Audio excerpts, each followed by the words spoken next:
Chai!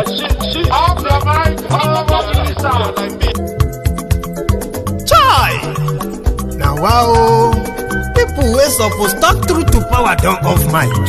And if we talk, now 500,000 they go summer us, call them hate speech. But fear not, Maiyegun don't come. Ingo torchlight every corner, nooks and cranny of all these bad people where they spoil our country.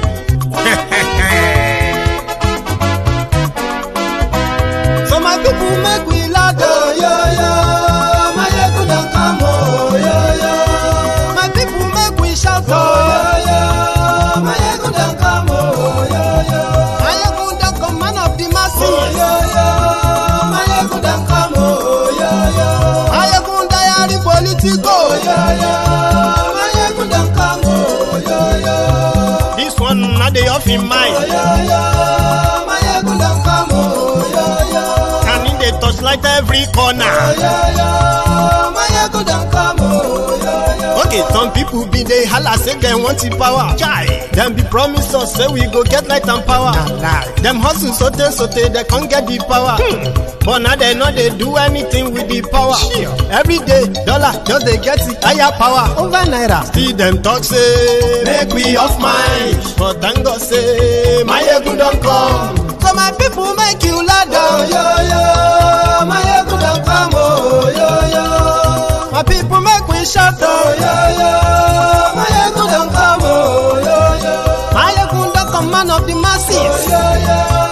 Maiyegun don't come, oh, yo, yo. Maiyegun diary Politico, oh, yo, yo. Maiyegun don't come, oh, yo, yo. This one not they off in mind, oh, yo, yo. Maiyegun don't come, oh, yo, yo. Person where they do evil, no one make person talk. Them say that Maiyegun, that man too they talk. He too they talk. Say Maiyegun diary, he they hot like pepper. But every day, then they take money in bulk. Woman picking, they the street they hawk. Still them talk say, make we no talk. But thank God say, Maiyegun don't come. So my people make you laugh, oh, yo, yo. Maiyegun don't come, oh, yo, yo. My people make you shout, oh, yo, yo. Maiyegun don't come, oh, yo, yo. Maiyegun don't come, man. Hello there. Good afternoon, good morning, good evening to you from wherever you are watching from. This is Maiyegun live. And thank you so much for joining me. If your audio is perfect, please let me know before we continue fully.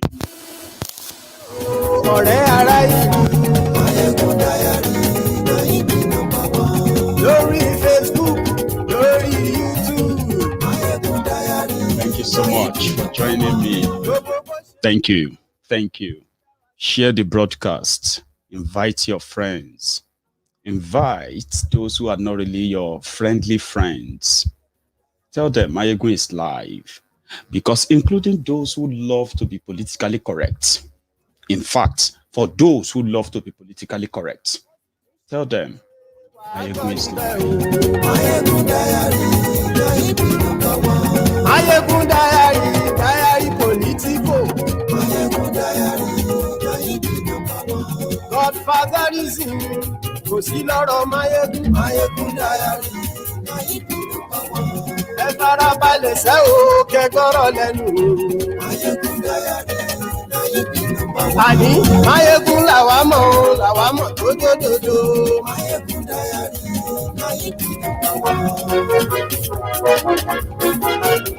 Thank you so much for joining me. As you are joining Maiyegun on YouTube, remember to always leave your offering. Your offering is that you like. As you are joining, if you haven't really subscribed, I would say you should subscribe, and then you won't miss any of the live broadcast. Masari, the governor from Bokwari's state, Katsina, one of the governors from northern Nigeria who stood against open grazing in southern Nigeria simply because of the increasing insecurity of these Fulani armed terrorists in Nigeria. Now, Masari has finally come out to say, well, you know what, let's just be honest. There's no time for us to continue to pretend anymore. These guys who we call bandits, they are Fulani terrorists. Don't let us pretend anymore. They are not herdsmen. This is not about cows. These guys are terrorists, Fulani, and they are Fulani. They speak the same language like us, blah, blah, blah, blah, blah. It was a very massive one. And Miyetti, Allah, as expected, well, responded. And they said he is a drunkard. We will talk about it tonight. The other one again is that after the Daura Secret Service, DSS of Liejiriya, denied NNamdi Kanu's lawyer from America, the one sent over to come and observe the real case, the law in Nigeria that actually the Nigerian government is relying upon to have committed an international crime of extraordinary rendition, something that people will go to jail for. Those you are seeing in Rolls Royce, bulletproof Jeep, and the rest of that in those air-conditioned offices, private jets, flying about, flexing muscle, flexing power under this Boko Haram's government, their days are numbered, starting from Malamu. Extraordinary rendition. And when the guy got to Nigeria, what did he see? He said, wow, I can't even believe it. The military gave you a decree book. And for 22 years, the rest of you, 200 million people, you have actually continued to use that book after so many alteration and so many doctrine and all of that. How is that even possible? Did you guys don't vote on this? He said, well, no, we didn't. We have no choice. Our slave master said that. It was like, this is absolute nonsense. Number one, Nigeria needed to be reported, not just Nigeria, Boko Haram and his gang, they needed to be reported straight to the International Criminal Court. They are using decree in Liejiriya to commit human rights abuses, further terrible crimes, including genocide. So that's beyond Nigeria, that's beyond Africa. So that case was taken up. And today they announced that, listen, yes, we know that Nigeria is a lawless country led by lawless criminals, but we will charge you for every penny of the crime. So the lawyers to NNamdi Kanu, his legal team have put up a case of human rights abuses and so many other things in there listed that they are suing Nigeria for 5 billion naira. Same thing with Oloye, Sunday Igboho. Human rights abuses, killing of innocent people, trump up charges, and, you know, all manner of things that Boko Haram terror gang unleashed on innocent people to cover the track of terrorists. They are the politically correct people don't like to mention, okay? Igboho is also suing Nigeria and Boko Haram, Malamu, and the rest of them for 5 billion naira. That's on the side. And so far, so good. They've never even managed to push or win a single case so far against Yoruba Nation, against Igboho, against even against NNamdi Kanu in any court so far. Nowhere.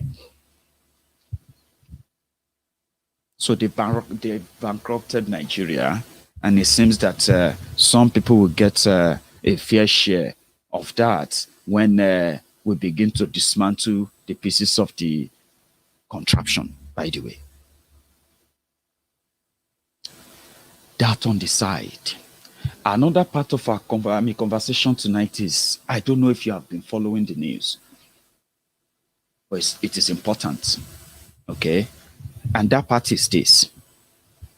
Yesterday, the news came that 2 states in Nigeria, you remember when we used to talk about VAT, value-added tax? VAT is the tax, 7.5% of whatever you pay for everything you buy, including your alcohol, your beverages. So in Nigeria, federal government is the one that collects VAT, and they put all the money together in a jar, and they will share the money according to local government size and the rest of all those sharing formula that they use that gives the chunk of the money to them in Sharia North.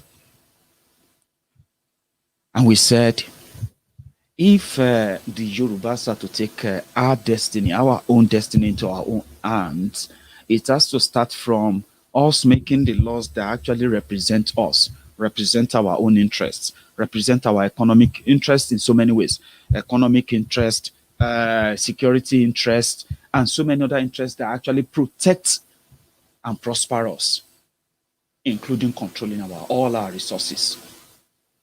Well, there has been a case in court all this while. There has been a case.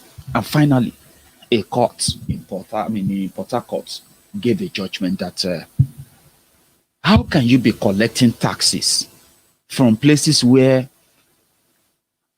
you can drink alcohol any time of the night? People spend millions of naira, every weekend, if not every night, in southern Nigeria.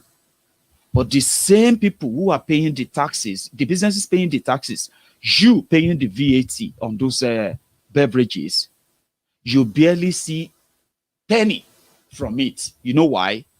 Because the places like Zamfara, places like Sokoto, places like Kanu, places like Borono, and so many other caliphate captured regions where Sharia rules, where they have Isba, they will collect the VAT money, but they will destroy your businesses if you ever sell any alcohol in these vicinities, in this state, and they brag about it. So the hypocrisy showed up just yesterday. So what happened? The court said the federal government of Nigeria should not be collecting any VAT anywhere. And in fact, the state government should be collecting their VAT. Let me tell you something. Lagos State is the highest place, it's the state with the biggest VAT revenue in the entire 36 state of Nigeria. In fact, VAT from Lagos alone, right, will pay VAT from more than 30 states in Nigeria. The next state after Lagos State is Rivers State. In fact, you see these two states, they take the largest chunk of, they give the largest chunk of the contribution rather, to this VAT. But they take peanuts from it. Because number one, they don't have the population. Number two, they don't have the numbers of local government. Number three, they don't have the people there who are actually sharing the money up there. So when the court gave them that order, well, Lagos State also said, well, we're going to start taking our VAT now. We will no longer remit a VAT to the federal government of Nigeria anymore, by then going back to capping and to collect money. So restructuring is taking place gradually, even though it is still not what we are looking for, but it's actually a bit of a step to that place. You see, Masari, the one that publicly came out and said banning open grazing is against the northern Nigeria. Just a few days ago, Zamfara, Kaduna, Niger, Katsina states, and I think Taraba, but these four states, core north, you will say, Abi, they did not just ban open grazing. These guys went further than you can ever imagine, and I'll break them down for you. In Zamfara state, they decided to ban movement of cows. Open grazing is when you move your cows everywhere openly. They also ban movement of cows in trucks. That means they ban movement of cows completely. They also closed markets, major cow markets in their states. They shut them down, major ones. And the guy, not just that, in Zamfara, they shut down the telecommunication, internet, everything. They shut everything down because they want to fight terrorists. After closing schools, forget schools for now, for banning movement of cows, trespassing on people's lands, which has become illegal in some part of the Yoruba land, some part of the Biafra land too. Another good news I actually have for you is the one from Jide Sanwo-Olu in Lagos. they've also passed open grazing. It is now a crime. In fact, in Lagos State, if they see you and your cow, after confiscating your cows, you will go to jail for 21 years for violating the law. That one seems to be a little bit more. Maybe they will take it serious when they see the end of a Boko Haram, which is unlikely. But that's a good one, just like we heard from Ondo. So as we speak now, states like Ogun State, Oyo State, Osun State, Ondo State, Lagos State, Ekiti State, all the states in Yoruba land, they have all passed the law against open grazing. We were waiting for Lagos, remember? They've just done that. And they said 21 years. But if you remember when this whole madness started, let's go a little bit back to memory lane a little bit. The reason why we will go back the memory lane a little bit is because of those who tried tirelessly to convince you, to convince me that those who were committing this crime of killing and kidnapping people across the southern Nigeria, when this whole thing started preliminarily, there's any word like that, by the way. That's why we have to go back to the memory lane. In 2015, when this APC, Egbekegbe, came in,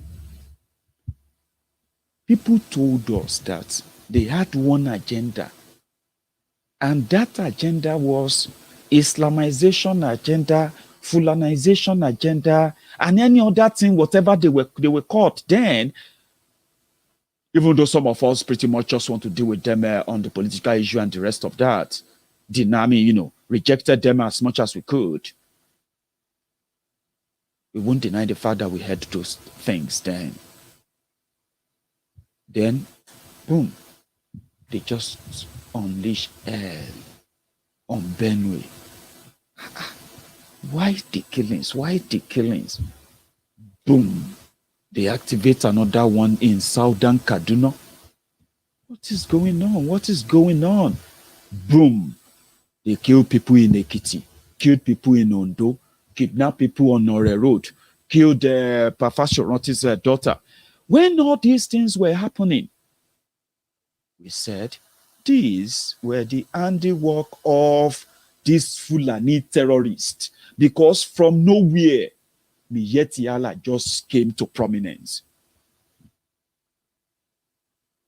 They became stars, they're like star-studded, like everywhere, protected, big guys, dictating terms and conditions for state, for people on lands and the movement of cows and the rest of this. If you go against this, that means you are against northern Nigeria. Even though in northern Nigeria, the same criminals are busy grouping and grooming people for what is today called business, kidnapping people en masse, getting covered, getting protection and what have you from the same people that should have stopped them. Why this whole madness were going on, they kept telling us that those who were committing the crimes were not from Nigeria. They were people from Niger, from Chad, from Libya, from Mali, from where?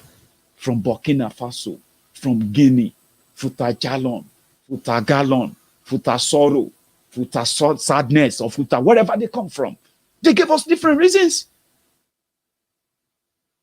But people were telling us then that, listen, don't pretend that what we're about to tell you is not real, simply because some people are telling you not to see them as real.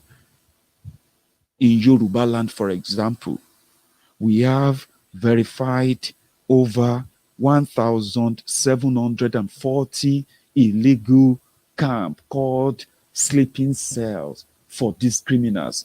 They said we should be very careful. How many of you remember that time when they will warn you and me to always be very careful of what we are saying? The government said these people are not from Nigeria. The government said they are just terrorists from Libya after the end of Gaddafi. And these people are those who just couldn't manage to go beyond the northeast throughout the time that Goodluck Egbere Jonathan was the president of Liejiriya. The people from this Futa Jalon, Futa Sorrow, Futa Sadness, and Futa whatever they come from, or wherever they come from, they had no capacity to extend their brutality, their murderous campaigns beyond Borno. But immediately this Al-Qaeda People's Congress came to power, suddenly they started appearing in, Ekiti. They started appearing in Egongon, started appearing in Barakpa. They started coming out from every corner of the forest, and they have spoke people too who speak for them. Miyetti Allah says all the forests in Nigeria belong to the Fulanis because God owns the land, and therefore nobody can stop them from their cultural, traditional way of life of moving their cattle everywhere.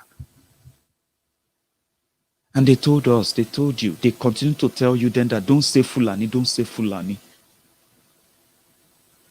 6 years down the line, you now know better. The government that told us that, the criminals that told us that these people killing people, they were not Nigerians. They were from Libya, Chad, Niger, Mali, all these places. Suddenly, they started telling us and trying to ram different policies in support of these invading aliens, the invading criminals. They told us were not Nigerians. Yeah, in different policies. In 6 years, they have tried to create what they called cattle colony. They decided to bring back a grazing route. It didn't work. They decided to create a grazing reserve area. They decided to create another what they call rural grazing area, Ruga. And now what they are looking for is now called bringing back the grazing route of 368 lands from 25 states in Nigeria. But guess what? Out of the whole 25 states, Nigeria has 36 states, okay? 17 are from the southern Nigeria. 19 are from the northern Nigeria plus the middle belt, okay? Now, when Bukwari ordered his team to go about to claim land that doesn't exist, right? He said, out of these 25 states, they are going to look for 368 lands, right? Out of 25, just about 7 of them are from northern Nigeria. 18 of those, just about 8 are from, from northern Nigeria. The entire 17 out of that are from southern Nigeria, including your state, no matter how small you think your state is. And that is why when they gave, when they said they've given, mind you, they said they gave 6 billion naira to the Vumayi of Ebonyi State. It is part of the whole thing that we ensure that they found those 368 land to support those they once told us were not Nigerians. But they had the audacity to cross the border of Nigeria, to kill people in Nigeria, continue to kill people in Nigeria. But the politically correct people then said, don't say Fulani, don't say Fulani. They tried. They also changed their names or their, public identity to bandits. All of these to give protection to terrorists that they brought to Nigeria. And the result of that is this, right? But boom, yesterday, Masari came out and he told us that don't let us lie to ourselves. These guys are Fulanis. The bandits are Fulanis. And they are going to ban open grazing in Bokwari State. Do you see life? Somebody said, don't believe them. It doesn't matter whether we believe them or not. This is happening. It is happening now. It doesn't matter as well if he changes his word tomorrow. But this, the thought of it alone is to tell you that some of them holding on for now with their hypocrisy, By the time they are almost consumed by that hypocrisy, there will be some certain things they will leave behind. The truth. When Miyetti watched this video, you know what they said? They said Masari is a drunkard. The same guy that gave them 500 million to stop kidnapping in Katsina state, Bokwari state. But rather than stop, it just escalated. Now the same guy is saying that he's no longer going to allow any movement of cows. Like all of us in southern Nigeria, Miyetti said he is a drunkard. But who cares whether he's drunk or not? Let it be on record. Masari, the governor from Bokwari state. The people, these elements that are killing people in the name of banditry, do you perhaps have an idea of who these people are? You mentioned that they have different groups, but I know that you've made an overture to some of them, to reach out to them, to in fact grant amnesty to some of them. Who are these people in the real sense of it, Governor? They are the same people like me who speak the same language like me, who profess the same religious beliefs like me. So what we have here on ground, these bandits, they are not aliens. They are people we know. They are people that have been living with us for hundreds of years. The infiltration we have from some West African countries and North African countries are also people of the Fulani extraction. Majority of those involved in this banditry are Fulanis, whether it is palatable or not, but that's the truth. I'm not saying 100% of them are Fulani, but the majority of them are. And these are people who live in the forest, with their main occupation is rearing of cattle.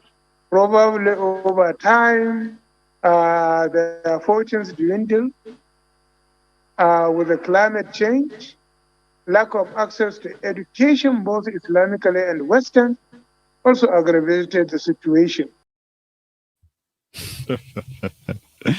That's a state governor talking about their own failure that Nigeria is paying for. Let me make you understand the mystery of being part of Nigeria with these guys as part of that. Okay? They position themselves to survive only on whatever Nigeria has to offer them every month.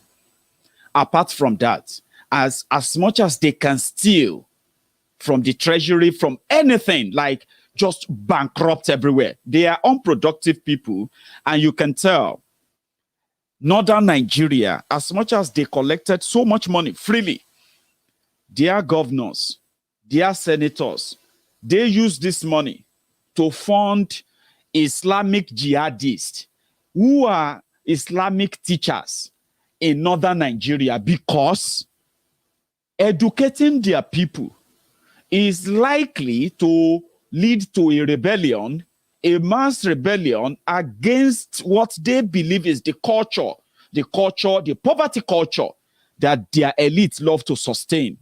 Okay? So rather than invest in education, they invest in what you call fanatism,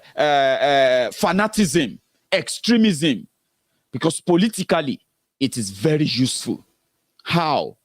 If you look at the genesis, if you look back from the genesis of all this terrorism that has brought Nigeria to this stage today, where trillions of your naira have been spent, stolen as well, rather than for that war to abate, to stop, it continues to escalate because it has become an industry for them that they never discovered until now. So they raised the people there to be servitude. They put system in place that should normally make them second-class citizens in the same country that they want to rule. They call that quota system. It doesn't really matter. You know the truth about the quota system, yeah? So they want to be there, positioning themselves, because only on Nigeria only on Nigeria can they survive. Out of Nigeria, it is just going to be like fish out of water. The people may survive, maybe unlikely, with the numbers of miseducated, uneducated at all.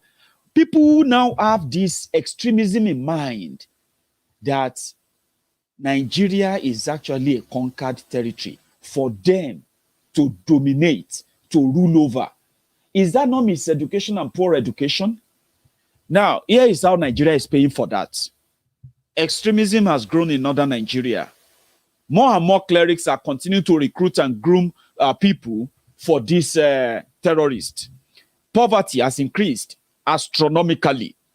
Are you following me? Therefore, making children who are supposed to be in school to now be out of school. Let me give you a figure. Out of school children in all of Nigeria in this 2021 is put at about 15, 16 million. School children, children that should be in school, school-age children, but they are not in school. They are on the streets, either begging or living rough. Okay? So in northern Nigeria, 80% of this number comes from northern Nigeria. So to tell you that 22 years of democracy, 42 years of ruling Nigeria, all they could do is to build and groom and breed poverty so as to maintain political supremacy, political control. Because on the other hand, that number of out-of-school children that are now very much available as recruitment cell for the terror group, different terror groups in northern Nigeria, their failure that Nigeria is going to pay for. How is Nigeria paying for it? We no longer talk about education. Gone are the days when people were talking about, oh, Nigeria is going to spend 200 billion on education. That's too small. It's not even up to $1 billion of America. I mean, of education. What do you call it? Education budget in South Africa. Today, nobody is talking about those things anymore. Are you with me? Nobody is talking about agricultural revolution or anything anymore. All they talk about right now is that people are just living for the present life. We will just survive till tomorrow. Maybe tomorrow will be different. Tomorrow, we will just survive. That's how people are living through. That's what people are living through now. No real thing going on. And when you see them pretending to be doing something, you find out that they have actually sold you off to lenders. They are continue to devalue your currency, continue to devalue your currency, continue to devalue your country, continue to devalue everything that comes from that your country, continue to devalue and undervalue you. What we talk about now is cows. The bandits, the terrorists, ransom, kidnapped, attack here and there. Because that's the national policy now. And who are those who brought this upon us? They are Fulani terrorists. Fulani terrorists. Say it loud and clear. Do not be politically correct about it. This doesn't mean that all the Fulanis are terrorists. No. I am not trained or raised like that. Okay? And that's why we have to be very clear. I've got those who watches Maiyegun's diary Politico trapped in these war zones who are also Fulanis themselves. I've got Fulanis who are living in IDP camp. But somebody said, Maiyegun, since Boko Haram is not a Nigerian, he is from Nigerian Republic. His father that sells kwekpeye always come from Nigerian Republic. Just like Uthman Danfodio always come around to come and sell charm, to come and sell catapult, to come and buy few things from northern Nigeria of old then. What now became northern Nigeria.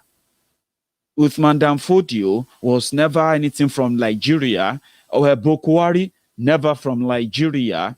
His name is not even Buhari. That's another story. I've told you that story before, but that's not what all about today.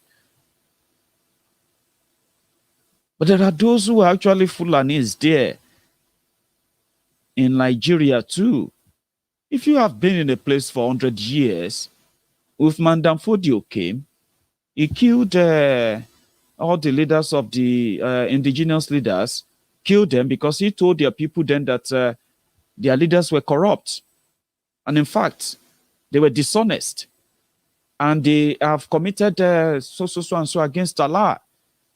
And he staged a jihad of 1808. That was it.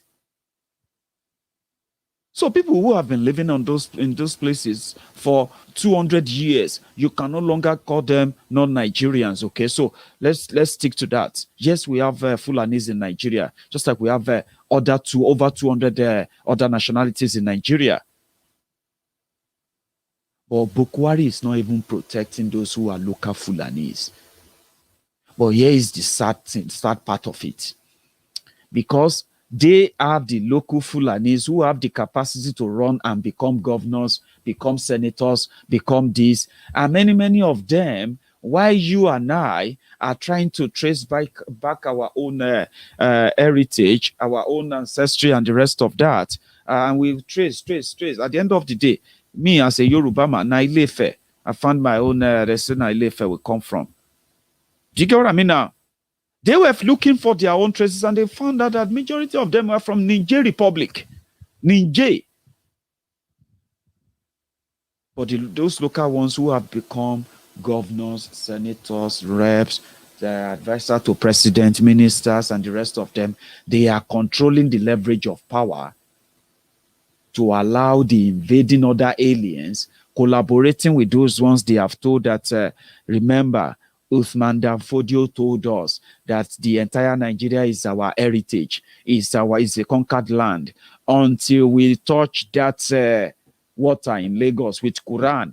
Meanwhile, they can go there for tourism. They can go to Lagos.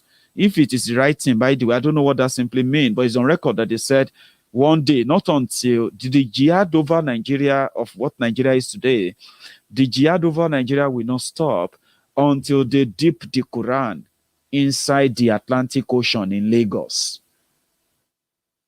Do you understand that now? That was way back in 18-something, oh. That's 19th century. But today, if they want to go to Lagos, to Beach, to dip Quran, if that's even the right thing to do, they can do that without killing people. They tried us the first time. They tried us the second time. They didn't succeed. Yoruba stopped them. It's on record. Until Bukwari came to disarm us, to kill us from within, using what they call democracy. Democracy that doesn't give us any choice but to wait and die. What kind of democracy is that? So, if they come out to finally say they are Fulanis,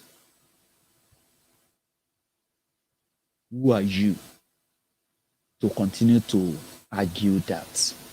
What is your excuse? What's going to be your excuse to defend this barbarity? Except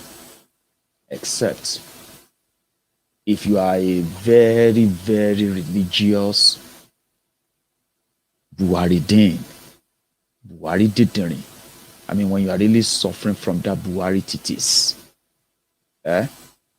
except for that, what is now going to be your next excuse why we should be killers, Fulani terrorists?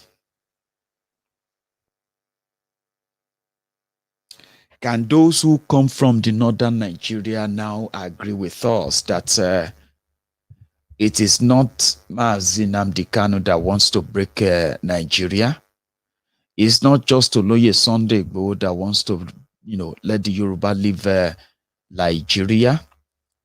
Boko Haram brought in people to break Nigeria enough for his own Fulani aliens to take over. Can you please try and make that make sense for me or to all of us? Can you?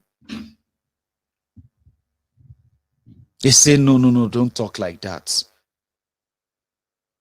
If you are a Nigerian Fulani of centuries now, Do you see why you should never support those that Bokwari cares about and doesn't really care about you?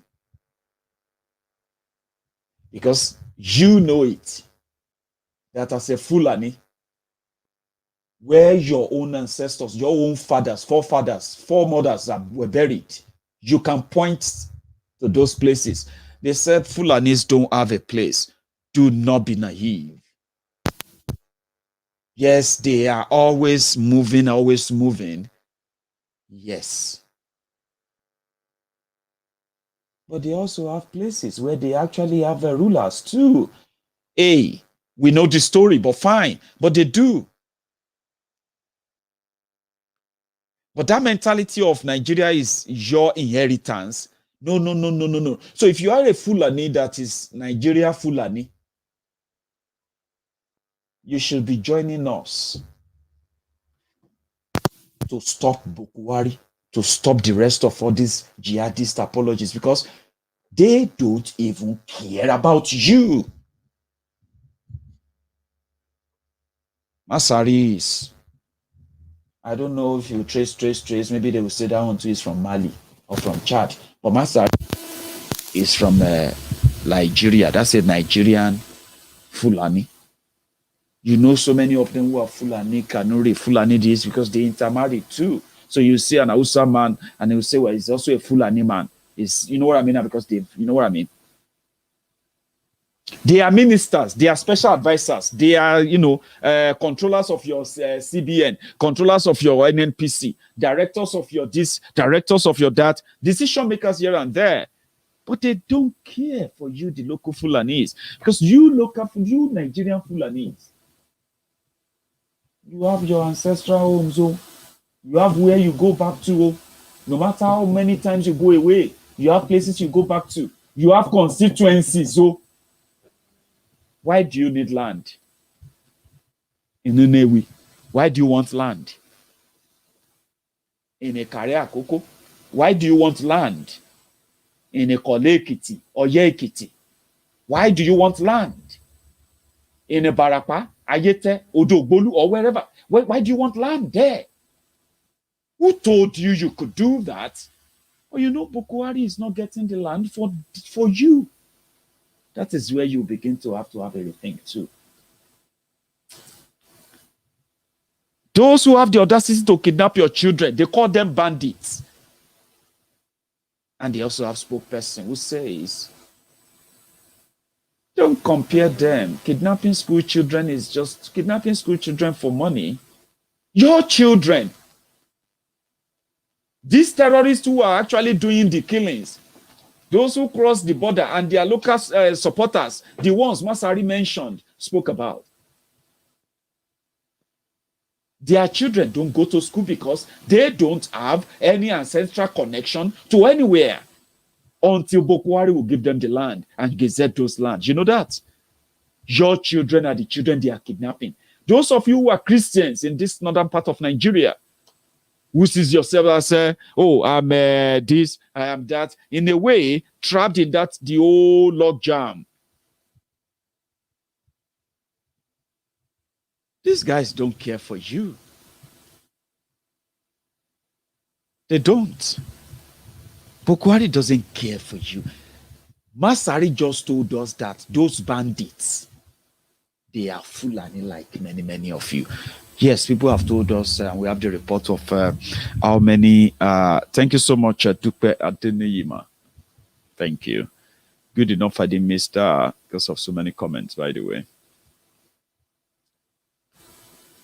They tried to deviate. They tried to make an average northern extremist, somebody who have no clue what is going on in Nigeria, to fear IPOB, fear NNamdi Kanu, fear Igboho, fear people who have no hand in the trauma, the whole destruction, the whole killing taking place in your land, the fear, the insecurity, the people who have nothing to do with it. They make you believe that they are more dangerous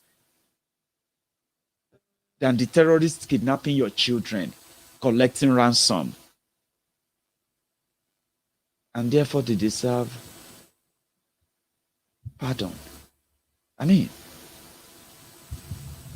so if I tell you that it's not only your interest, so you don't go about trying to defend them and say it's because they don't like your Baba Buhari or Baba whatever. Except if you are suffering from Buhari titis, a mental disorder that no one has been able to diagnose or explain to us, talk less of any form of a cure. If you don't believe that, you see that Gumi went to Igboho, Modakeke in Osun State. I don't know if it was yesterday, if it was today. He shared the video when he was there. And he was preaching one liejiriya. Gumi was in Modakeke, Igboho. And I'm talking about this Gumi. When you ask a battery of questions, how do you expect me to convince you? Let me step one by one. IPOB is attacking the police, is attacking the army, is attacking INEC, government institutions, killing our men in service. And the herdsmen are kidnapping children, not to kill them, to get money. So how can you compare somebody who's killing our gallant men in the armed forces directly, attacking them, to somebody who's kidnapping children to make money, not to kill them? Look. To make money, not to kill them. So it was there today, and I think this is the clip. Bismillahirrahmanirrahim. Today we have visited this town, Igboho, which one is a Muslim community, and we can see some cattle grazing in their courtyard. This is a place where I think Nigerians need to understand that we need to live together, because I've seen nothing here that can warrant people to agitate that they should be separated from our beloved country, Nigeria. Professor Osman Yusuf, I don't know whether you have anything to say. Yeah, this is Igboho, made famous by a detainee in Benin Republic. Nigeria is one and will always remain one. We're just from the hinterland where we've seen example of how people should live, right? And this is why we're here. Nigeria is our country, and we are working to see how we can all come together, all faith. You see, the town we went to, Elisha, Burata, is it Burata? You see churches, you see mosques, you see Fulanis, you see the natives, you see Yorubas, all coming together. This is the Nigeria we grew up in, not the poison Nigeria, this Igboho, yeah. Igboho people, and people say Nigeria is divided. It is the elites that are dividing Nigeria, not the common people. The common people are all the same. So, we're here as Nigerians and we'll continue to be one, inshallah. Thank you very much. Bismillah. Continue to be one, inshallah.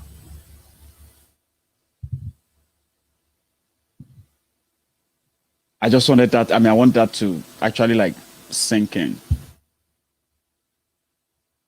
They went to Igboho to go and mock Sunday Igboho and to tell all of us that Nigeria is one and is going to remain one. Okay. There are Yoruba Obas who believe that there's nothing wrong in that. Like Oloye,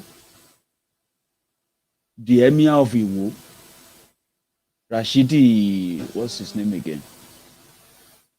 Oloye of Iwo. So if you go to Iwo today, no matter how much you read about, how much you hear of this, open grazing this, open grazing that, trust me, in Iwo, Osun State, na flenjo. Assalamu alaikum warahmatullahi wabarakatuh.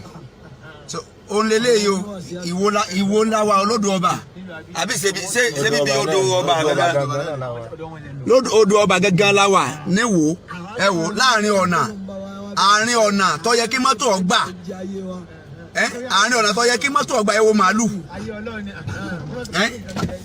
láàárín ọ̀nà tó yẹ kí mọ́tò ọgbà àwọn á ní kí kán fún àwọn kán fún wa ní open grass kán lọ sáyé open grass wà àárín ọ̀nà tó yẹ kí màálù tó yẹ kí mọ́tò ọgbà láàárín ọ̀nà sọ yẹ kọ́ ọmọ da màálù láàárín ọ̀nà sọ yẹ kẹ́ ọmọ da màálù láàárín ọ̀nà sọ yẹ kẹ́ ọmọ da màálù láàárín ọ̀nà bí bá ṣe rán dandan tó lúwo náà tó fún láyé wèrè jẹ sọ yẹ kẹ́ ọmọ da màálù láàárín ọ̀nà sọ yẹ kẹ́ ọmọ da màálù láàárín ọ̀nà àwọn ẹranko burúkú àárín ọ̀nà tí gbogbo ọkọ̀ tọkọ̀ ń gbà ọ̀nà tọkọ̀ ń gbà tẹ wá kó màálù sáàrin ọ̀nà àwọn olórí sí àwọn ẹni ẹbí kidnapper wèrè wọ́n wá da màálù sáàrin ọ̀nà ẹ fẹ́ jí agbé àbí ẹ sórí ibú ni. Ẹ sórí ibú ni. That's the pattern, like, right?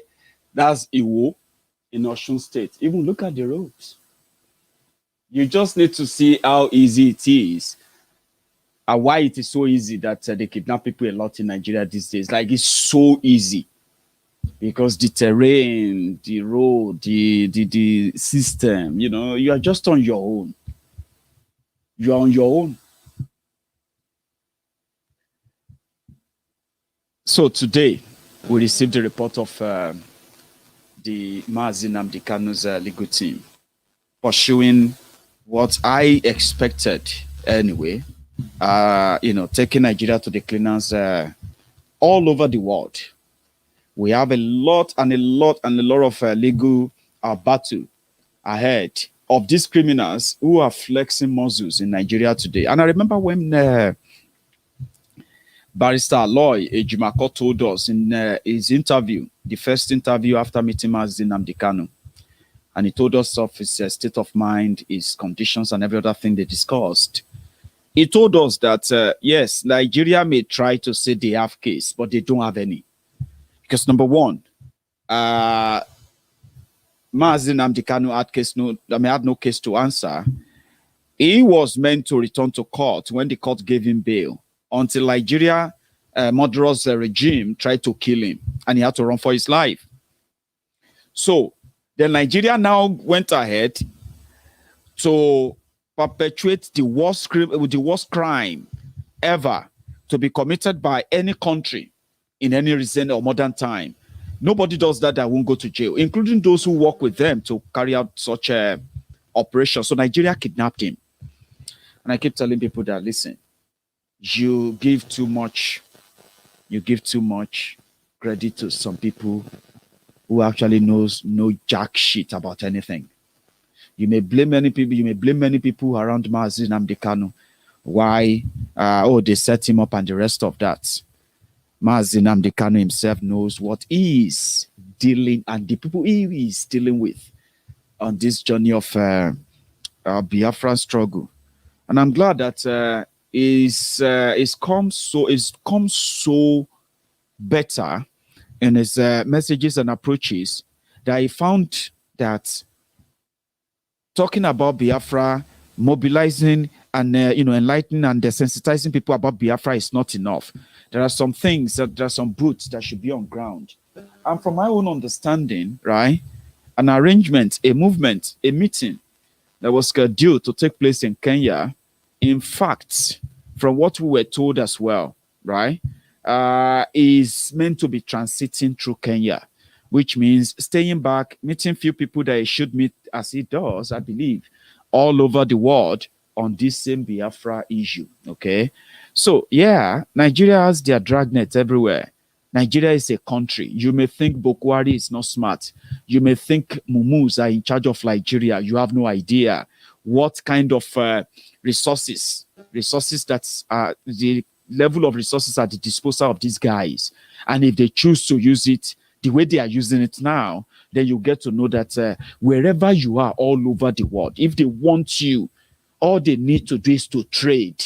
Any country that agrees to offer you them, they give them something back. As long as they get you, they don't need anybody to sell him off for anything. All he has to do is he should not leave his house. If they wanted him taken from the UK, if the arrangement, if the offer is big enough for the UK government to hand him over, they will do it and they will damn any international consequences for it. That's how powerful a country can be. You may not really appreciate that or may not believe that. So giving some people credit, blaming some people, they set up NNamdi Kanu, they did this, no. As we've come to know, before NNamdi Kanu's extraordinary rendition, right? It was meant to meet people in Kenya. Yes. In fact, when they stopped him at that garage, at that parking lot, at the airport, where he's meant to meet somebody, he was surprised. Initially, they said from the report, when NNamdi Kanu arrived at that airport, he's already staying in a place a day before. So he's meant to meet somebody at the airport, have an exchange, have a conversation. The person is going to leave and he himself is going to leave. Now, when he got to that parking lot, he was waiting. When the person he wanted to meet arrived, they met, they were talking, and the police swooped on them. How did they know? They knew that he flew to Kenya. How did they know? Interpol. It wasn't meant to be arrested. It was meant to be an arranged kidnapping. So that is why it went the way the whole thing went, okay? Oh, who is that person he was meeting in Kenya? Do you really think that matters anymore? Some said he was arrested inside their hotel. Or he was arrested in Brazil. You remember all these Buhari fools everywhere? And some of you as well, we never really like Nnamdi Kanu. So it was pretty much like, yes, he was arrested with women. He wasn't. And when he was picked up, he said, according to his lawyer, when they found out that, oh boy, this one a black operation, oh, the police guys who picked him up, the Interpol guys who were torturing him, they said, we picked you up because we received an intel from Nigeria that if we see you anywhere in Kenya, it's the same story they sold to all these African countries. If they see you anywhere, you don't know until you are arrested. I don't know the story they've sold to them. If I'm under their radar now, until I'm arrested, I don't know. Maybe they will say, I am the one who is organizing how to operate bomb. And the country will pick me up. That's what happened when they picked Nnamdi Kanu up. They said they received a report from Liejiriya that says if they see Nnamdi Kanu, this picture, this person in their country, they should pick him up because he has a relationship with El Shabaab, another Boko Haram-like terrorist group in Kenya and the East African part there. El Shabaab, you must have heard the names. So, when they now found out that they chained him, they handcuffed him and they chained him to the floor. That's why he told his lawyer. They chained him to the floor. And they were asking him millions of questions again and again and again and again. On the fourth day, one of them was like, man, this is black operation. We should either take this guy to court, because this doesn't seem legal. We have no case against him. He has no link to El Shabaab. We have found out that he is here in transit, meeting somebody, and is going to be flying out of Kenya, just the same way he's been flying everywhere, for goodness sake. He is not wanted, except by those who are ready to cooperate with Nigeria. So that is the crime Nigeria committed. They did not go through the Kenya court, Kenya law or anything. So they did all of that secretly, like they kidnapped him, put him in a place, torture him. When they realized that, oh boy, this guy has nothing to do with us here in Kenya at all. They said a private jet arrived in Nigeria, from Nigeria, in Kenya. And they put Nnamdi Kanu on that plane, covered his head. Only him is the passenger inside that private jet to Nigeria. That is kidnapping. And the only people who can do that are the terrorists who can kidnap 200 school children and nobody will discover them. So if you think somebody sold him off, that person sold him off, you are giving credit to some people. You are overrating some people. If you think they have the capacity, they are working with DSS. They are the one who told him, his secretary, that secretary, she's working. She's never tweeted. She's never said anything. How could she be silent for 1 week after they take? You better calm down. You better calm down. Because some of you probably don't even have an idea of the people you are dealing with. You have no clue. These are people that will go to the extreme end of the world to get what they want. They will do anything. You may not understand that desperation. What kind of desperation will make somebody abandon his own people that are being kidnapped every day, being killed in Katsina, and he is sending military soldiers with guns to Olu in Imo State, looking for ESN members that are fighting Fulani terrorists in the forest? Who does that?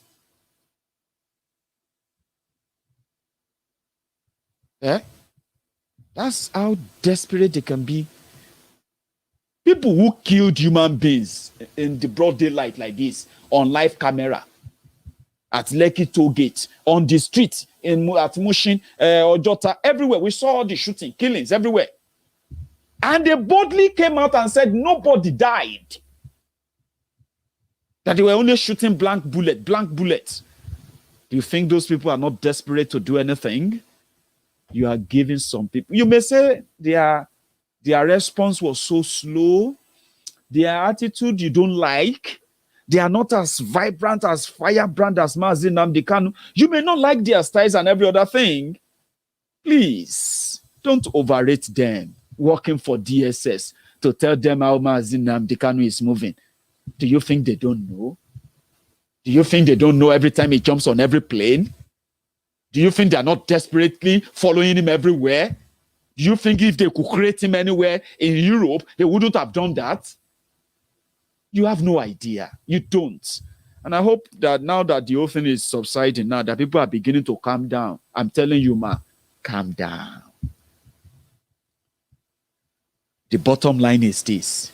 Before the arrest of NNamdi Kanu, if not for that his his extraordinary rendition, me, I didn't know that IPOB are so formidable that they could afford to pay a lobbyist firm, a very prominent and powerful one in America, to pay them almost $1 million.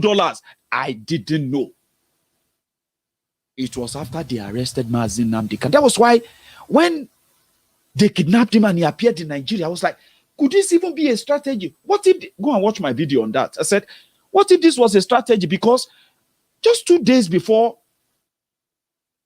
they said they got him from Kenya, I just had this new document that were about to make headlines in Nigeria, and it was about this arrangement of how Biafra struggle is going to take the world stage, and in fact, it's going to dominate world stage until the entire world begin to put together an arrangement, a sort of a round table arrangement that will bring Biafrans to the table and say, let's do something about these guys.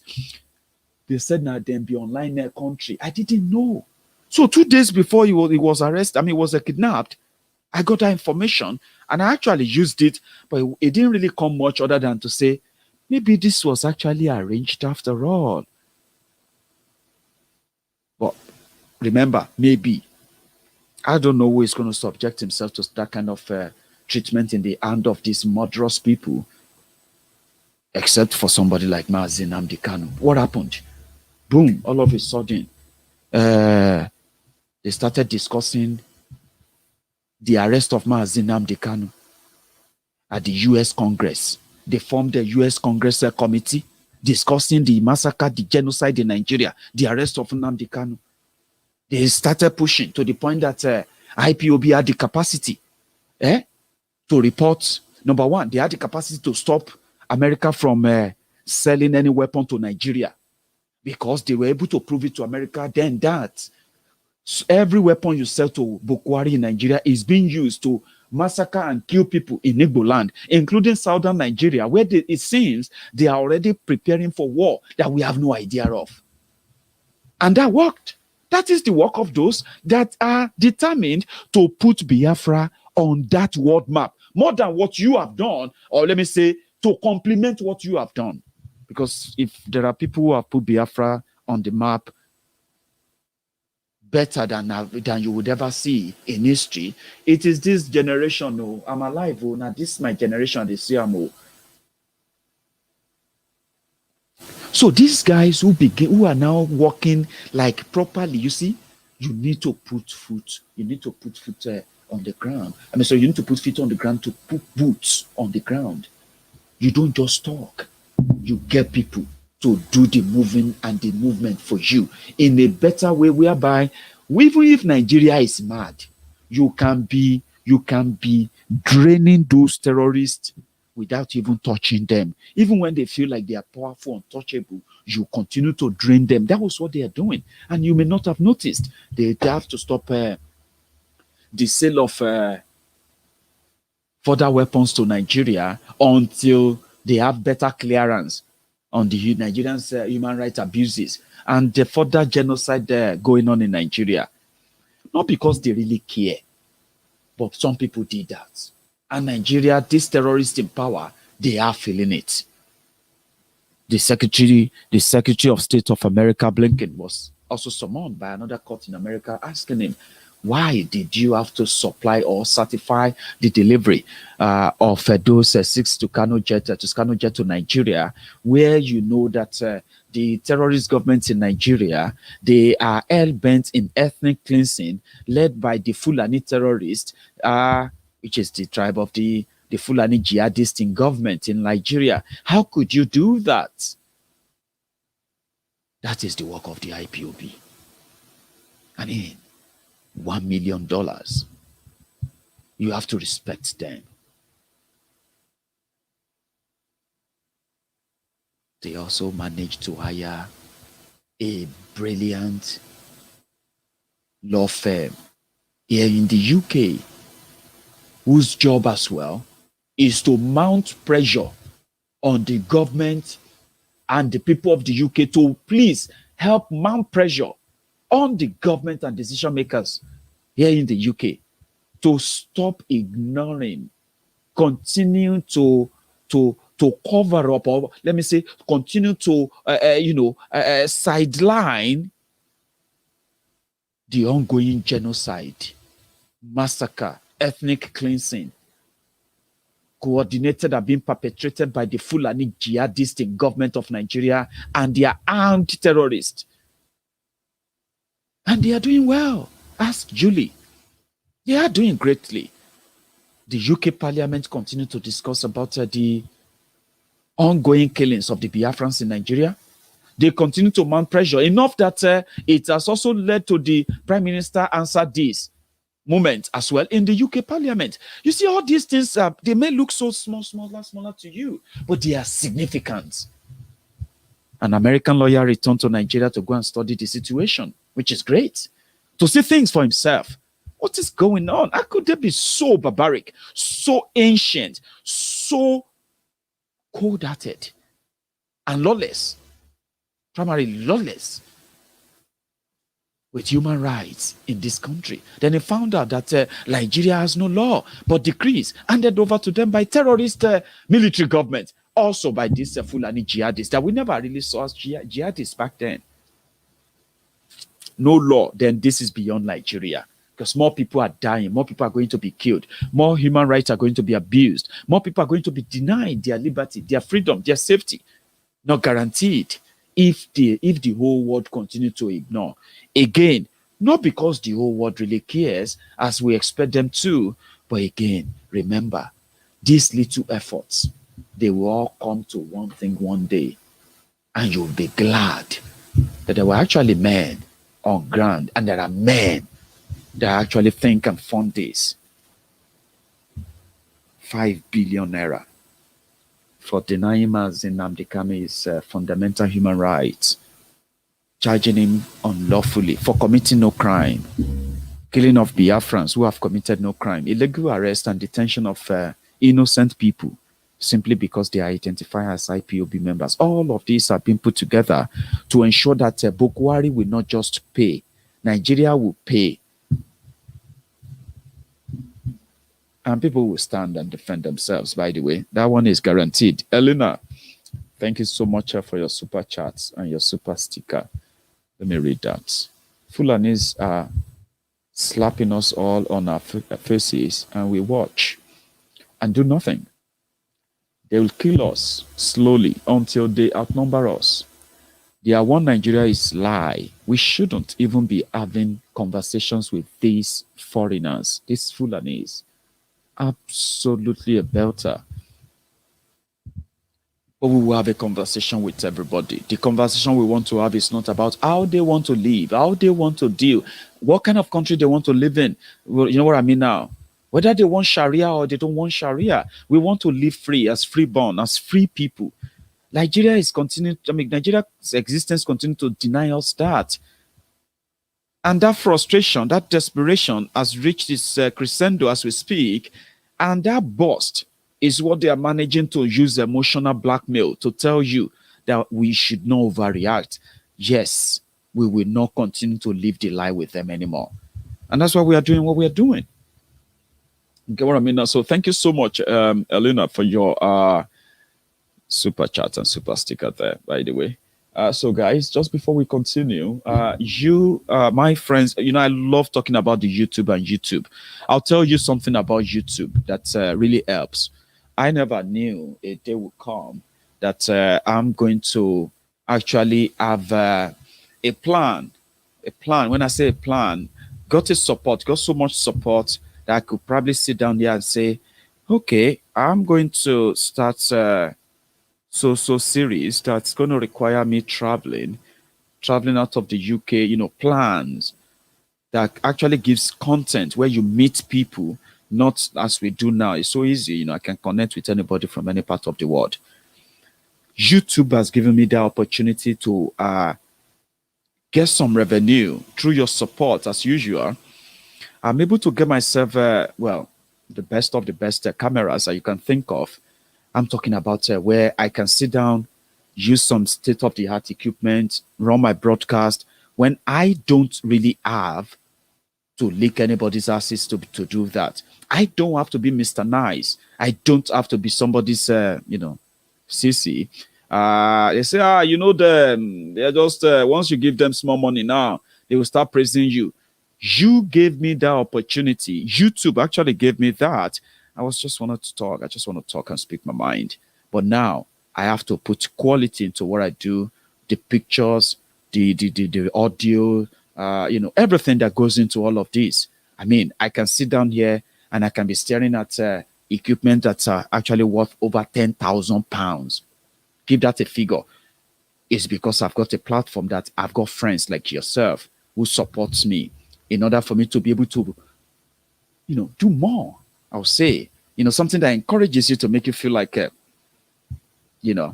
especially when you have a camera that is shooting at you, great picture, great clarity, great, footage and the rest of that.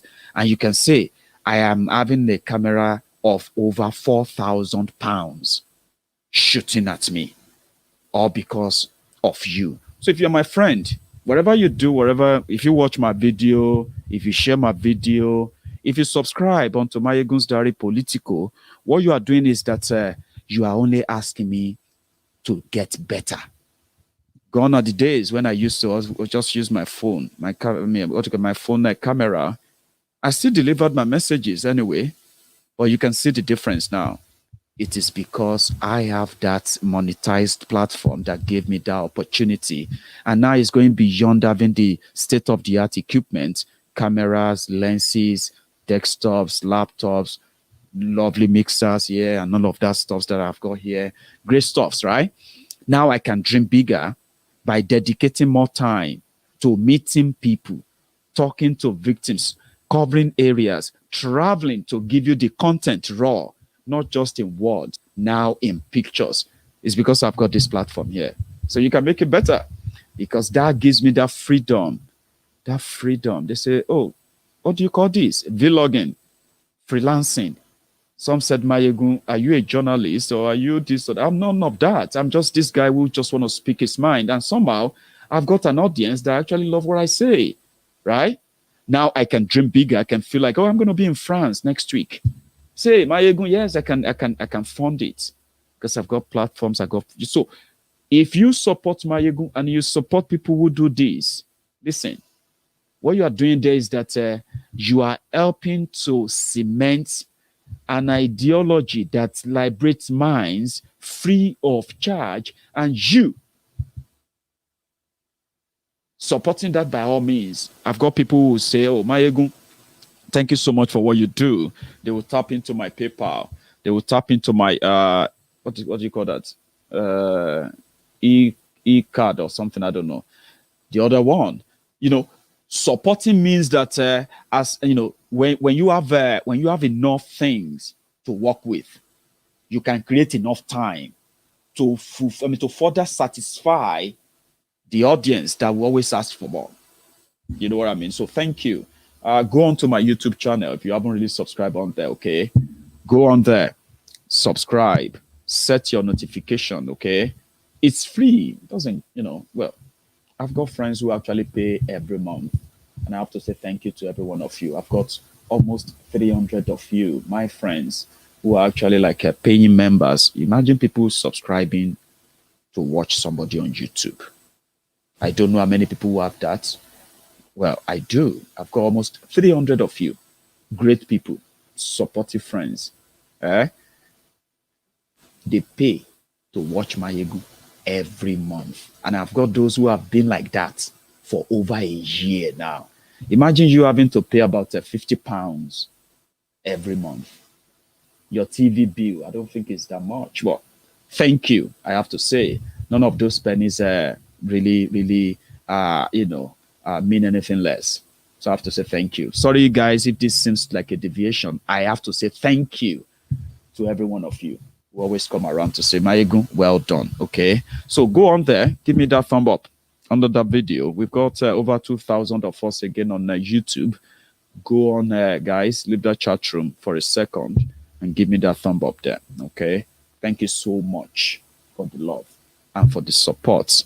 Now, from Benin Republic, this is where I'm going to be coming close to rounding up. We won't take calls tonight. Oloye Sunday Igboho. You heard this audio is, they said this voice notes where he told us what it feels like about his continued detention in Benin Republic. I spoke about that last night. I won't go too much into that today because I told you yesterday, I said, listen, we are not passing any vote of no confidence on his lawyers. We are not suspecting them of anything. We just thought that they should be bold enough. So we just think that they should be bold enough to tell us exactly why they are holding him. They still haven't told us why they are holding him or whatever. But yeah, the Ilana Omo Oodua came out and they said, listen, guys, we know many of us are worried. We want to know what is going on with him. What is the state of things and all that. They said the Benin Republic courts, they are judges. They are currently on recess, holiday. Okay? So recess or holiday simply means that courts are not opened. So that when they come back, the judges will then give a date. Okay? So which can be any time from now because this is September. That is what Ilana Omo Oodua said. But laying credence to what I said yesterday myself, Professor Banji Akintoye, who has been in Benin Republic for more than a month now, and he said he's not coming back to Nigeria until Oloye Sunday Igboho is released. Ilana Omo Oodua assured us today. They said, listen, we know you guys are worried. We know you are concerned. It's worth to be concerned and all that, indeed. But you can be rest assured that he's got the best legal team handling the case there in Benin Republic. But they can't do anything when the court is in recess. That's what they said. Now, when the court comes back, they are very, very sure and 100% sure that he will be released in the first appearance. I love that. That's the reassurance we are talking about. But we want them to come more open, clearer to us. It is pretty much heartbreaking listening to him and hearing his voice yesterday. It broke my heart. I imagined a lot of things. And I was like, I don't know if I was in his shoes. Wouldn't I be asking myself, does this actually worth it? And my answer would be yes. I've told you. Nobody told anyone of us that it's going to be an easy journey. But what we are assuring you of is that it is going to be worth it. Professor Banji Akitoye said there is no denying it. There are some powerful Yoruba political and traditional who have been visiting Benin Republic, doing everything, asking the government of Benin Republic to keep him there longer until after 2023. But whatever their plans and their moves, they are certain to fail because they don't know how they are going to pull it or pull it off.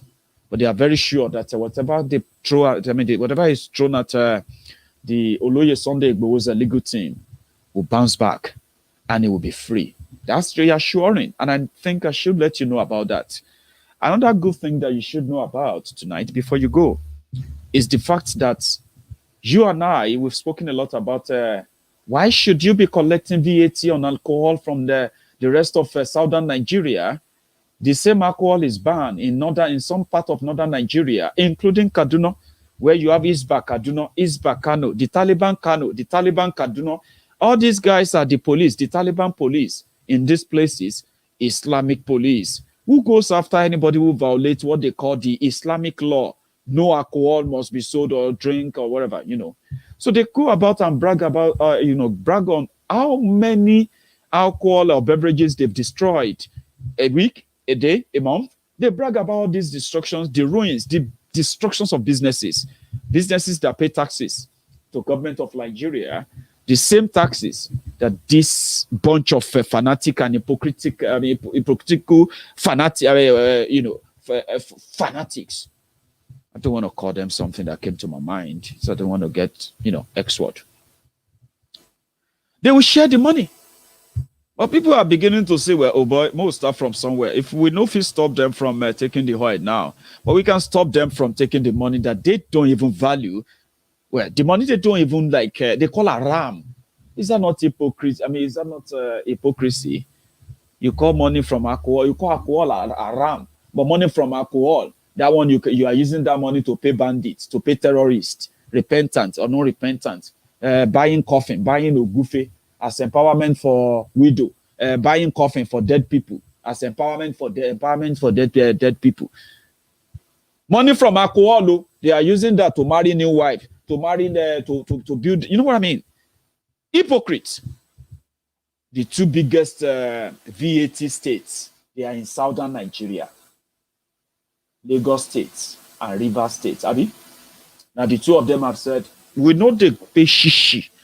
So now if you say the VAT for next month, October, the thing goes short.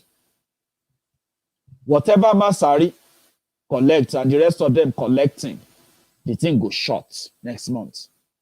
And I remember when I was a little boy, well, not so little, but I looked so tiny. I was tiny. Didn't look tiny. I was so tiny.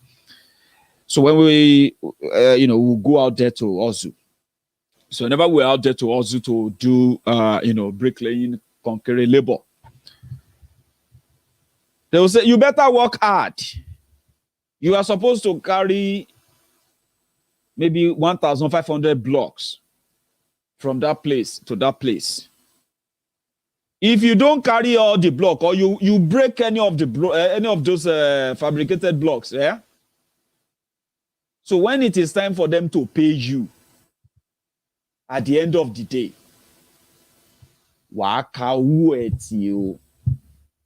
when the foreman begin to tell you that, let me tell you the meaning. You will be shocked counting your pay tonight. Because if you have broken any block, they will say, then back then they were selling those blocks for 11 naira. I don't know how much you sell your block in Nigeria now. Block 9. They were selling them for 15 naira. They were selling size 7 for 11 naira back then. That was like about maybe 20 years ago. So since these two biggest donor contributor to VAT, they have now said, oh boy, no money they come for this next month. We know they pay shishi. The money will stay in Lagos. The money will stay in Rivers. People are now saying, oh boy, Ondo, what you they wait for? You go pay VAT. Ekiti, what you they wait for? You go pay VAT to Abuja. What about you, Abba? Ebonyi, Anambra. You go pay VAT to Abuja. Make them go take your money, go pay ransom. Oh boy, that's the battle of VAT. Now, these guys are not just saying they won't pay. Court has already ruled. Do you know the first person will cry out? Masari. That guy who just told us now that his own brothers, Fulanis, are the ones doing the banditry. Stop calling them bandits. Call them Fulani armed terrorists because they are Fulanis. He said it. Now, the first guy will first cry out with that. Say, which kind of thing is that? This is it. We will appeal. What is? Why are you going to appeal? People, when they drink alcohol, they pay VAT. They pay VAT on so many other things. Waiting that they pay VAT on in northern Nigeria. Waiting. Somebody said cow. You better be careful. Cow, no, they remit any kobo to Nigeria. They just give you the value.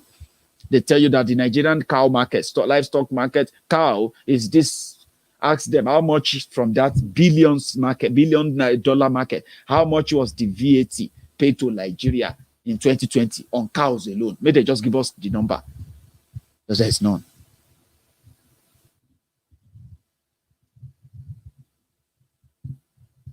Why should you be worried that Lagos won't give you their VAT?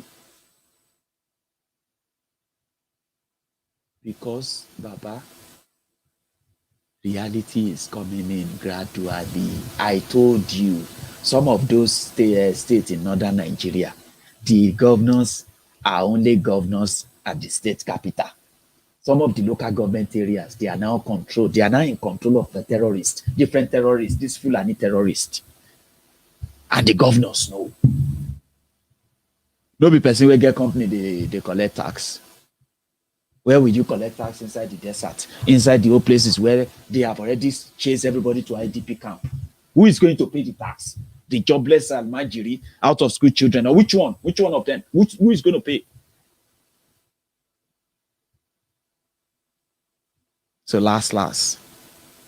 Now Bambiala, Ashiriabu, Bambiala, Ashiriabu, Bambiala. The same Bambiala, Ashiriabu, they say beggars know they get choice. Beggars know they get choice. In Nigeria, now beggars, they write the rules. They said they will appeal it. That Rivers State is not going to share the VAT with them. We are going to appeal. It makes sense to you. No be juju be that. But I'm happy that gradually,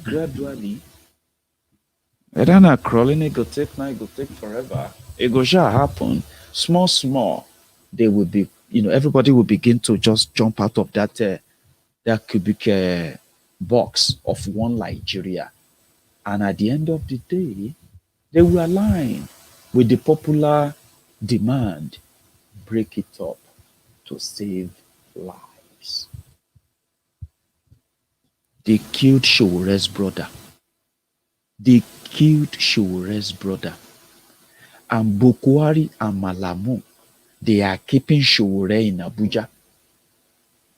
They cannot even do him the honor, the respect for his own blood brother. Malamu is laughing now because he's a powerful man.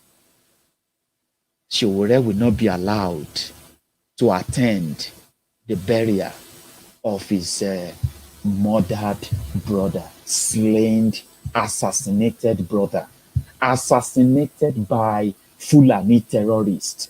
They are not going to let him go. That is the democracy under Nigeria, under Bukwari's Nigeria.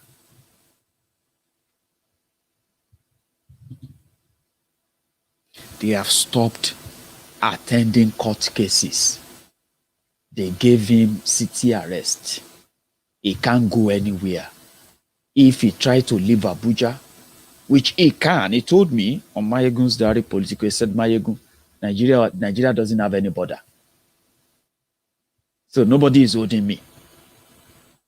If I want to leave Nigeria, I will leave Nigeria, but leave Nigeria for where? What happened to these young men and women? What happened to those who have been killed? What happened to those who are still being locked up? What happened to those who are beaten up? What happened to those who are still being killed today? Is his own life better than theirs? So go where? So he forget. He told me, some of you watched that video, possibly watched that interview. He said, go where? But they would never let him go out of Abuja to attend his own brother's burial. I mean, they have all came out to say they condemn the killing, they condemn this and that, but you and I know now. Condemn. They will find the killer. Find who? The 4 people that the Reverend sister they kidnapped, as well as the other people they kidnapped, the police said they have rescued them. And I think this is what she said. According to how, after they killed Showore's brother, that is when they kidnapped these people. May God rest the soul of Olajide Showore. Because we don't know who is going to be next. I don't even know what kind of prayer I should pray now. Because we don't even know who is going to be next. But these women told us, this woman in particular, told us what happened within that moment that they killed Showore's brother. And they kidnapped them before police found them, according to her. On Friday, I took night bus from Lagos. Then, when we got Akara Junction, our car got spoiled there. We passed night inside that car. In the morning, we are trying to stop another car that's going to Imo State. So when we are waiting to stop car, we saw suddenly like that, some men, there were about 5 of them, came out from the bush. They started shooting. Then they surrendered us. They told us to lie down. We lied down. They collected our mouse and our bags, our phones.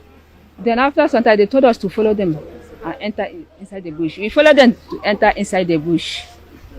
So when we got there, they tied our face. So they started asking, calling us one after the other. So I was the last person they called.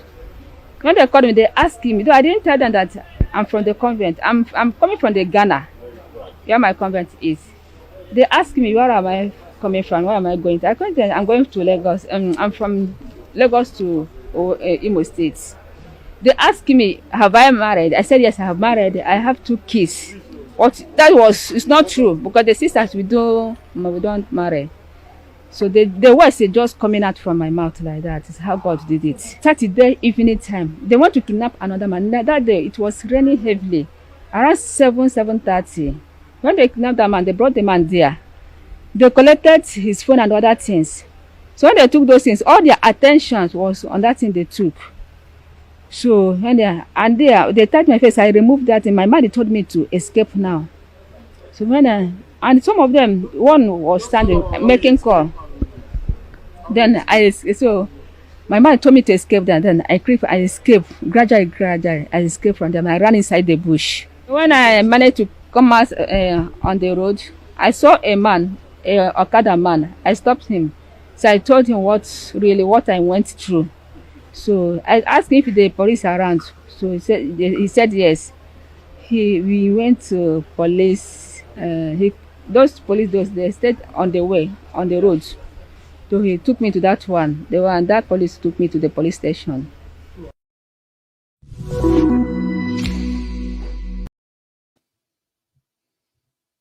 So that's the Reverend sister. So she wasn't even rescued. She escaped from them. So we thank God for our life. So the other 4 people, they told us that they have also been rescued. I haven't confirmed that at this point, I have to say. Okay. But the families of late Olajide Sowore, they have released the burial arrangements for the slain brother of Omoyele Sowore. Start breaking as the news and the story is. We would, you would want Sowore to pay the last respect in a way to his brother. Bukwari protect his own sons and his own daughters. He took them out of Aisha does too.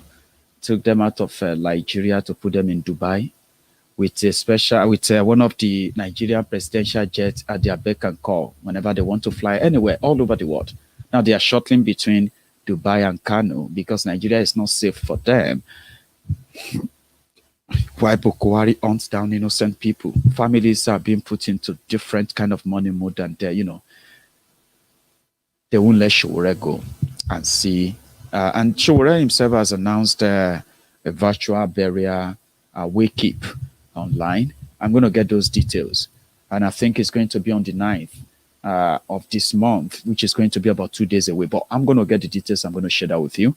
We should all try and attend the virtual wake-keep, which Sowore seems to have shared the details online. I'll get that and I'll share with you.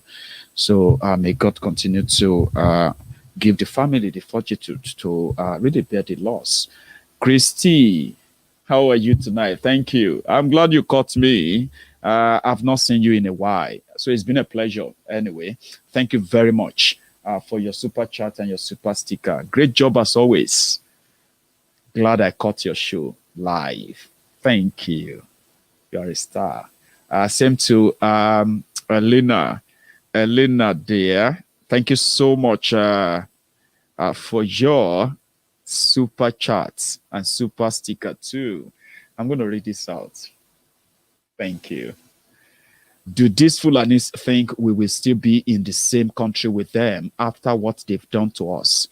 It can't happen. Their arrogance make my blood boil. Tell me about it. The fact that they are actually flaunting it on our faces, trying to tell us that what are we gonna do, or we should do our worst, is even pretty much like killing enough, right? But nevertheless, they also know that they have already touched fire, and that is why they are so scared of leaving power in 2023.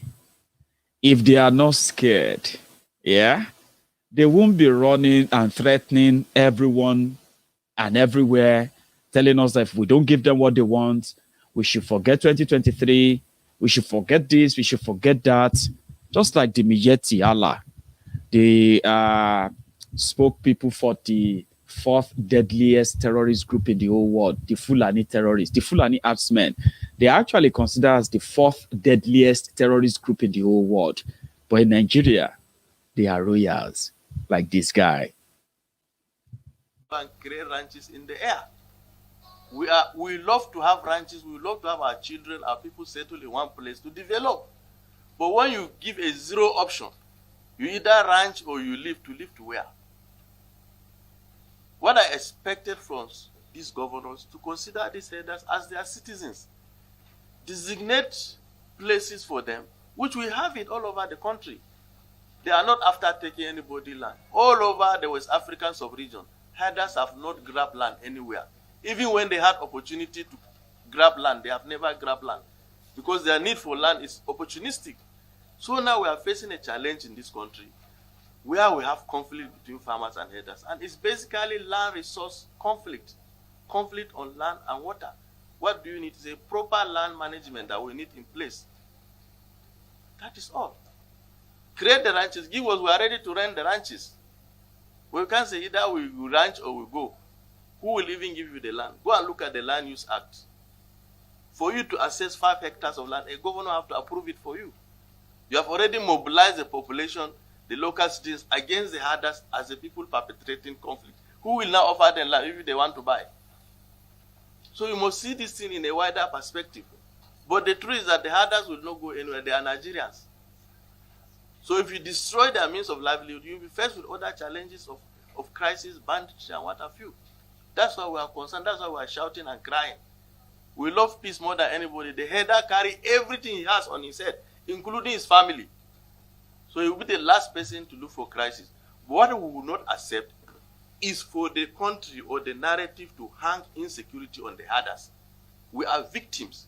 If you have rural areas that are ungovernable, you have bandits, you have terrorists terrorizing rural areas, it's not the responsibility of innocent herders to fish them out. It's the responsibility, it's a failure of government to do that. We are also... You see that guy? The guy drive the latest Lexus SUV Jeep 2021. That's what he drives. That guy with Akete. Like you would think he's another. That he's an herdsman. Abi? He speak for them because they make a lot of money from there. Now, that's the guy who said this one is a drunkard. You remember, he just told you there that it's not the responsibility of the others, the bandits. I mean, so that there are terrorists, there are bandits. Listen to this just once again, okay? Who are the bandits? Masari. The people.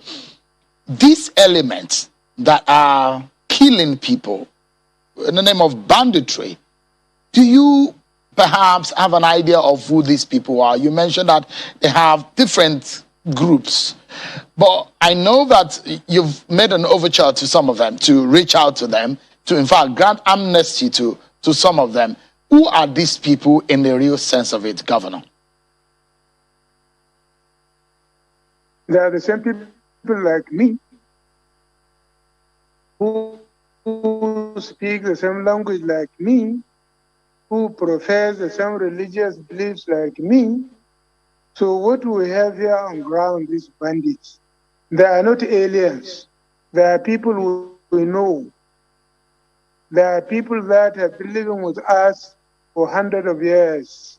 The infiltration we have from some West African countries and North African countries are also people of the Fulani extraction.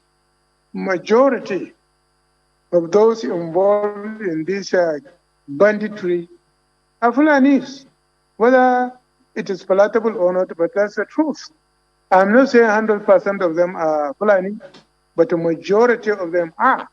And these are people who live in the forest, with their main occupation is rearing of cattle. Probably over time. Do you understand? Let me ask you a question before I go. Do you think that guy is drunk? Yeah? Do you think he's drunk the way he's talking? Because Miyetti said he's a drunkard. For coming out to say the people who are into banditry, they are Fulani. They speak the same language like him. They do the same religion like him.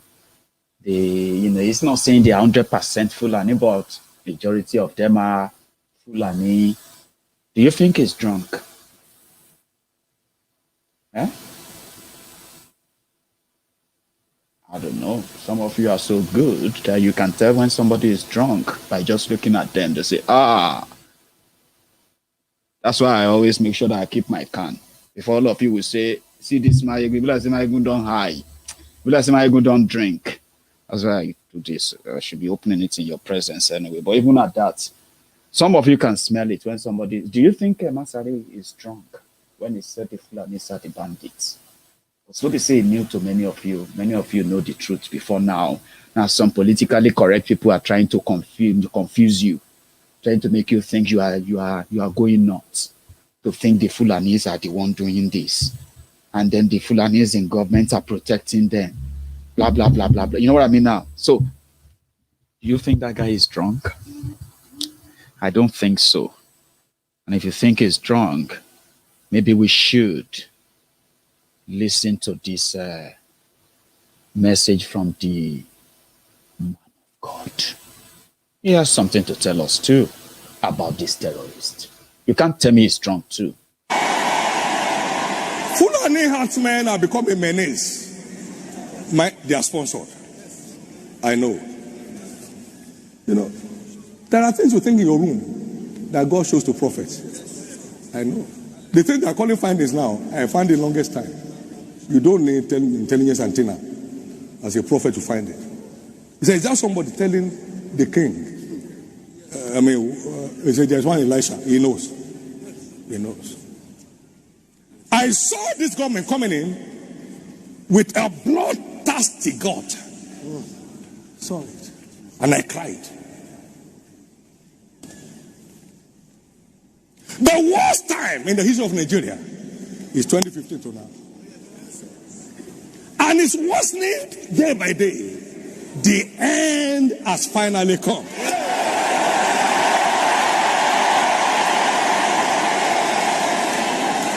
Apart from us in the Jesus family, many have never had a smile the last 5 years on our streets. We don't have records, so we don't know how many have committed suicide. We don't. Sir, if they dash me presidency, I won't take it. You know that now. I knew that's 84, not now. So I'm not talking about presidency. It's not an area I'm called to. It's a very great office. It's not my calling. But this my calling. Don't come near. Don't come near.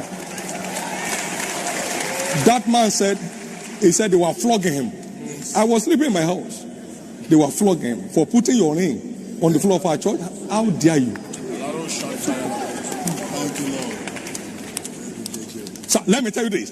Any gang up against this church crashes within 1 hour. Amen. But it was the one who told us there that these Fulani Herdsmen, these Fulani killers, and their sponsor, they want to come for his government. He's referring to Bokuwari. A place that, well, it's not wrong too. You should be very clear of that. I know some of you don't like pastors like that for some obvious reasons. Maybe you could remember this, which is another pastor too. And you can't tell me that this one is also drunk. It's a reminder, if you don't mind, before I go. You and I know that the most important thing is that when the righteous are in power, the people rejoice. Let me ask you a question. Are you rejoicing now? Under this government, are you rejoicing? Very good.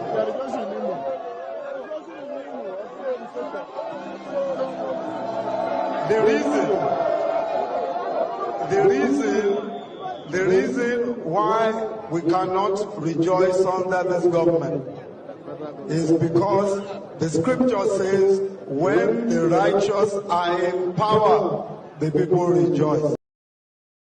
70 years old man. But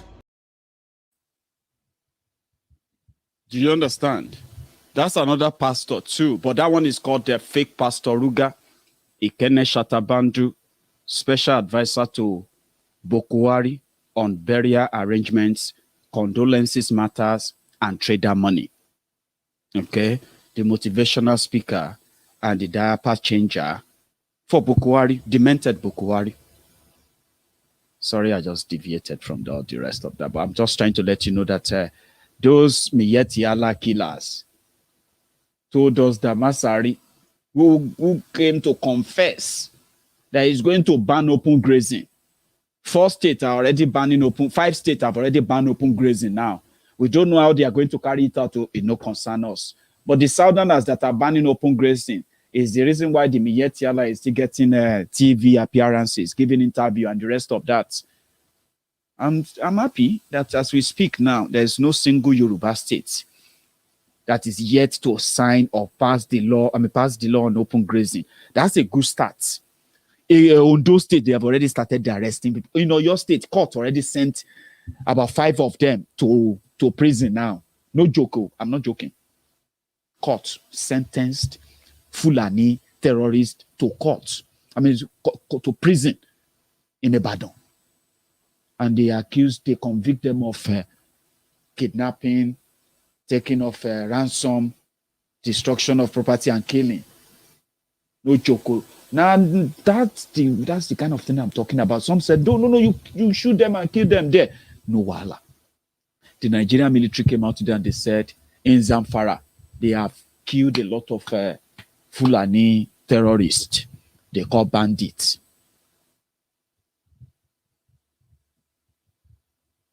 I'm just giving you an update that at least today we have it that on those states, they have arrested about 4 people too, and over 40 cows.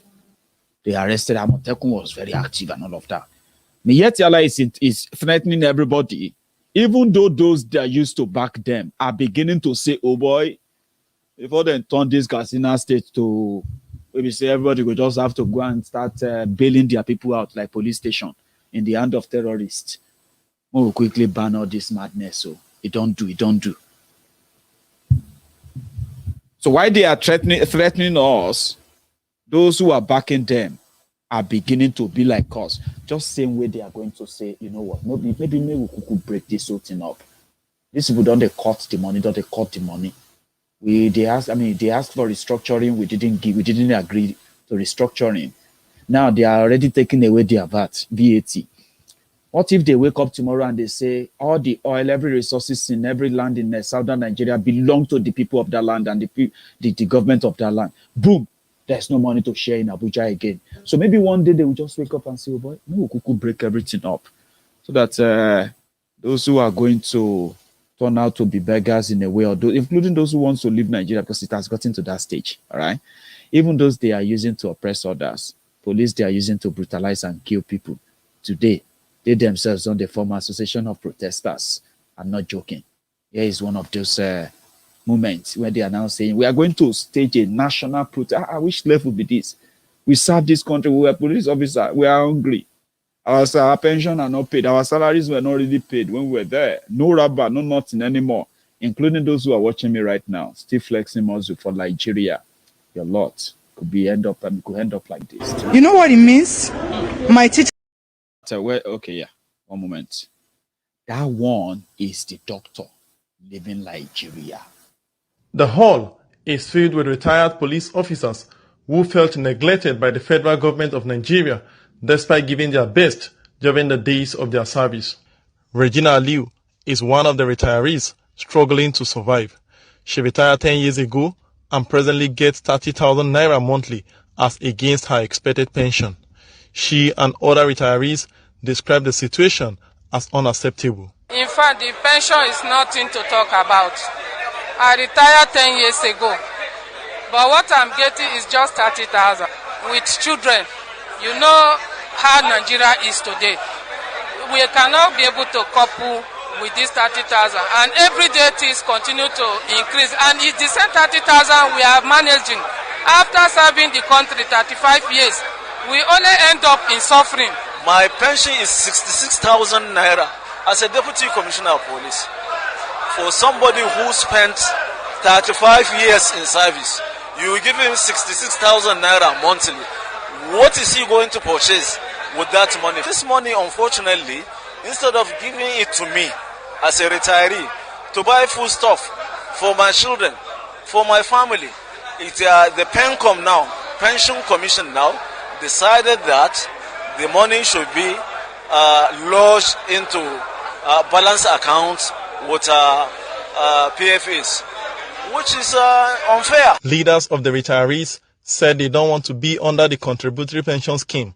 They threatened another scheme to steal them them. Bokwari, they steal money from dead people. If you have a dormant account in any bank in Nigeria, Bokwari is working with people. They said, "Oh boy, dormant accounts. Now bank they jogun the dormant account. Now bank they inherit dormant account too." Which is not supposed to be anyway. They are supposed to give you. There's nothing like dormant account. If you're dead, they give your money to your family or anybody that should get the money. Boko Haram will borrow money. They borrow money from pensioners. They borrow money from Chinese, borrow money from Americans, borrow money from World Bank, borrow money from Sukuk money from Saudi Arabia, borrow money from Afghanistan, borrow money from everywhere, wherever they meet. Once they meet anyone like this, say, if he borrow us money, if he borrow us money, locally, internationally, took Nigerian debt from somewhere around there 8 trillion to over 35 trillion naira now. Debt of Nigeria. Or in the long run, na poverty. That they can generate. They looted the money. 6 years. So they say, NNamdi Kanu said, if you serve Nigeria, you will come back in regrets if they don't kill you. Oh boy, since that day he said that thing, I've always been like following everyone. I'll be like, hey, look at this one. If you don't come back disgraced, then they will kill you. It's just what it is. Yeah. But not many people actually will agree with that in a way. But thank you so much, Joe, for your time with me tonight. I'm going to draw the curtains now. To my friends, all of you who managed to join me tonight, I'm going to see you again tomorrow as time permits. Same time, prime time, 9 p.m. every night on Maiyegun's Diary Politico. As we speak, we look forward to that good news of when their court resumes in Benin Republic. As for those who have started confessing, the wishes now, they are confessing. It doesn't matter. We know this before now. We're waiting for that breaking news when possibly it's either them or America will tell us and publish the names. America said they will publish the name of Boko Haram sponsor in Nigeria. Maybe they will just break internet one morning. Breaking news. Bang, bang, bang, bang. Trust your guy, Maiyegun. I would love to break that down for you. And, when you begin to see the names, familiar names, people, and the shocking names and the rest, it will be amazing to talk about when that time comes. But for now, remember this. Stay strong, stay together, united. Do not fight yourselves, okay? It's good to disagree. Let's disagree to agree, okay? Do not tear yourselves down. The oppressors neither sleep nor slumber. They hunt every day. And if you are in New York, on the 14th of September, remember, make sure you attend this.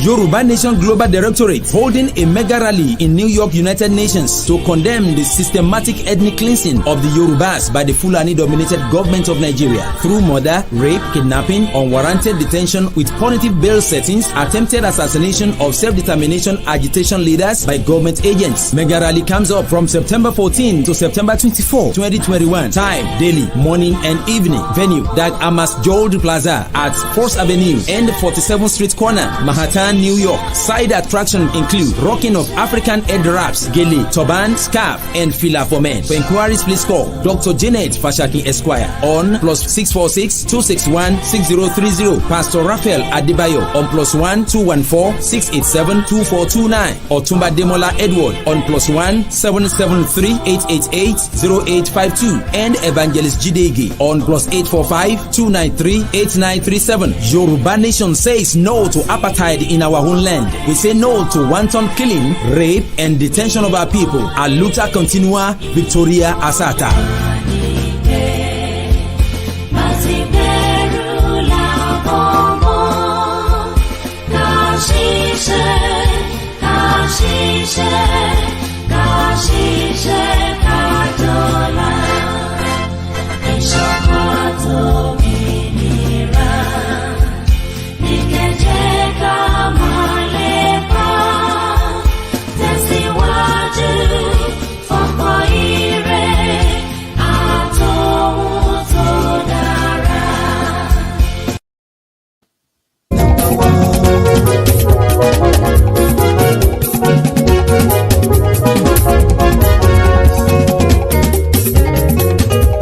Súnrakì. Maiyegun ti dé. Maiyegun ti dé. Ọ̀jẹ̀lú ẹ̀ Súnrakì. Maiyegun ti dé. Àní ẹ̀ Súnrakì. Maiyegun ti dé. Lórí Facebook. Maiyegun ti dé. Àní ẹ̀ Súnrakì. Maiyegun ti dé. Lórí YouTube. Maiyegun ti dé. Àní ẹ̀ Súnrakì. Maiyegun ti dé. bàbá gbé wúrẹ́. Àní ẹ̀sùn àjò. Ijó ìgbádìyẹ. Àní ẹ̀sùn àjò. Pẹ̀sìdó bá rúfin o. Àní ẹ̀sùn àjò. Kí gómìnà kówó jẹ. Àní ẹ̀sùn àjò. Ọlọ́pàá tí ń darí bá. Àní ẹ̀sùn àjò. Aṣòfin tí ń rúfin o. Àní ẹ̀sùn àjò. Òkúrọ̀ olóṣèlú. Àní ẹ̀sùn àjò. Ọ̀jẹ̀lú ẹ̀sùn ràgì. Àní ẹ̀sùn ràgì.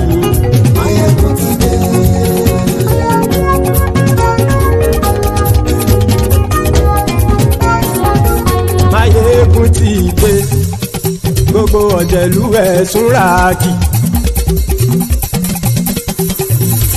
Maiyegun ti dé, gbogbo ọ̀jẹ̀lú ẹ̀sùn ràgì. Ṣùgbọ́n ní bá ti ṣe èyí tó yẹ kí wọ́n ṣe, ọmọ bá dèrò ní fi wọ́n níran o.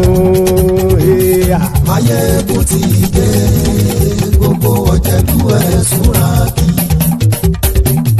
Maiyegun ti dé, gbogbo ọ̀jẹ̀lú ẹ̀sùn ràgì.